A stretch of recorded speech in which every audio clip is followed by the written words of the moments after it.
deeqdan lacageed oo gaarayso ilaa 10,000 oo dollar oo ka mid ah lacagihii ay dowladda Soomaaliya ugu talagashay in la gaarsiiyo qoysaska ku barakacay fatahaada webiga Juba iyo Daabo ayaa maamulka gobolka Gedo waxay qaybtooda ku wareejiyeen maamulka degmada Ceelwaaq ee gobolka Gedo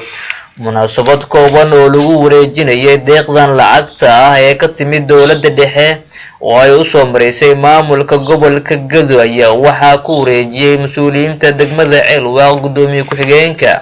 koowaad iyo gudoomiye ku-xigeenka labaad ee gobolka Gedo Sheekh Maxamed Xuseen Alqaadi iyo sidoo kale Cusmaan Nuur Xaaji waxaana goobta lagu wareejinayay goobjoog ka ahaa General Jamal Hussein Sare oo diyaar dhaqameed iyo qaybaha kala duwan ee bulshada waxaana ugu horeyn madasha ka wada hadlay gudoomiye ku-xigeenka labaad ee gobolka Gedo Sheekh Maxamed Xuseen Alqaadi iyo sidoo kale gudoomiye ku-xigeenka koowaad ee gobolka Cusmaan Nuur Xaaji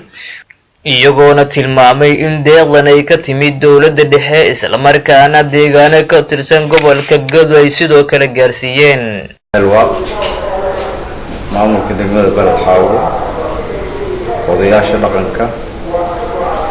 ururka haweenka السلام عليكم ورحمة الله وبركاته يا بعض الصحافة سلام كدي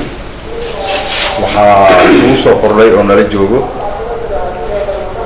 دومي كحينا بقولك كوادي اللبات معلمه الغادي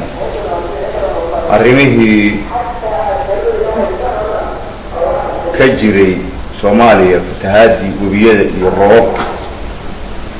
قرمت كودي والمدة قبل كل حسعودين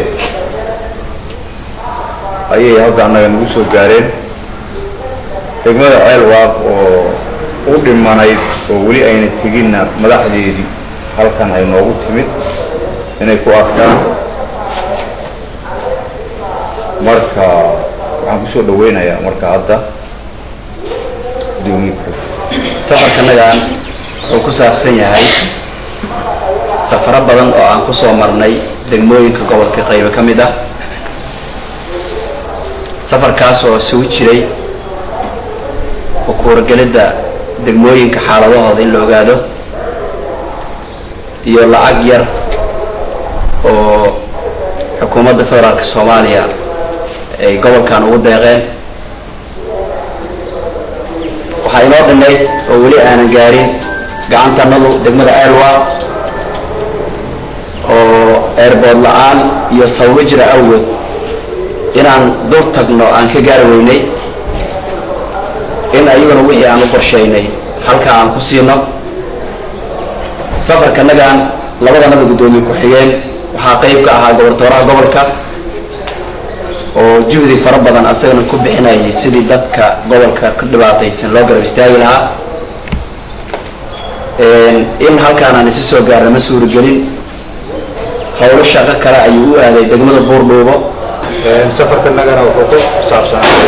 lacagihii yarda ah oo dawladda ay soo dirtay la bixinayay sidii Sheekh Alqaadi dawaajina meerihii banaa inta badan degmooyinka lagu soo bixiyay ليش كل يوم راح تمانت وعيه هيد دمد عالواق ونجانس وين إننا تجنا إنه حنفرصده إنه نوي مع دمام الكيدي إن شاء الله وحنا جعلنا هاي إن لعبته يكون يقدرون هديله رأي الكنوضة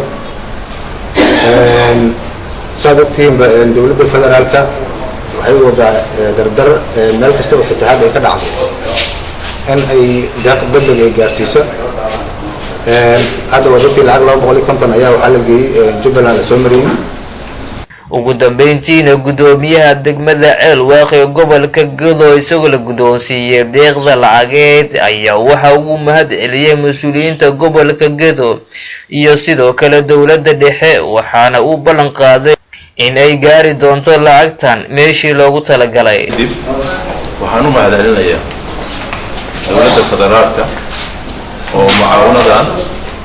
degdeg ah ku soo la soo gaartay gobolka Gedo حكرنا نوع هذا لنا يا مسؤولين القبر وأيجنا استقامة كان أول بلوت سوق جالسين السوق جالسين دموين كقبر أما قبر قرن سوق جالسين صانع مري نمان دموين كقبر كجيل وأنا هن ألوا ceelwaaqna annaga aan ka soconno annaga waa guddoomiyaha degmada ku-xigeenada maamulka kale. cabdirasaaq sheekh ismaaciil cabdiqaabrika wararka koonfur galbeed TV balad xaabo geda Soomaaliya.